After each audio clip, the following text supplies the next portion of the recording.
here's how I made my bunny ears for my bunny suit Makima costume. And yes, they are posable. First of all, I'm tracing half the ear shape onto a piece of cardstock using a pair of pre-made bunny ears I already own as a reference for the height. I'm then folding the cardstock in half and cutting along the outline I have traced to obtain a full ear template. And after making sure that both the shape and size are correct, I'm moving on to tracing the template onto a sheet of 2mm EVA foam. And I'm cutting 4 pieces of this shape. I'm then taking aluminum wire and shaping it alongside the outline of the ear shape. After I'm done with shaping the wire, I'm hot gluing it onto one of my foam pieces. I'm then attaching another foam piece using contact glue to the other side and repeat the process with the other 2 pieces. And now the base of the ears is complete, and thanks to the aluminum wire they can be bent into any shape. The next step is making a fabric cover. For these, I'm using some stretchy faux leather that I got from an old pair of pants, which I also used to make the shorts of my costume. So first thing I'm doing is tracing the ear template onto another piece of cardstock, but adding a 2cm seam allowance this time. Again, I'm tracing half the shape and folding it to obtain the complete template, which I'm then transferring on the back of my fabric. And again, I'm cutting 4 pieces of the ear shape. I'm then pinning 2 of the pieces together with the leather part on the inside.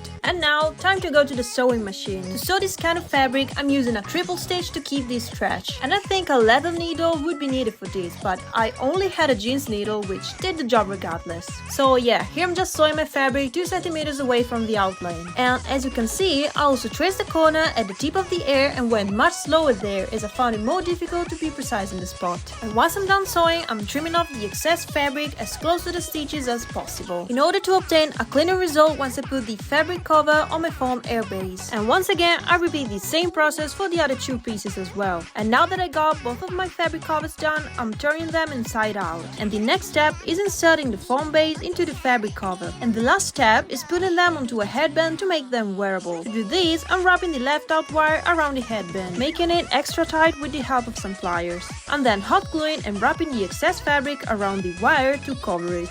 And here we are. Here are the complete bunny ears. Thanks to having a full foam base inside, I feel like the result is cleaner than only having wire in the outline. And altogether with the rest of the costume, I really love the outcome. Let me know what you guys think.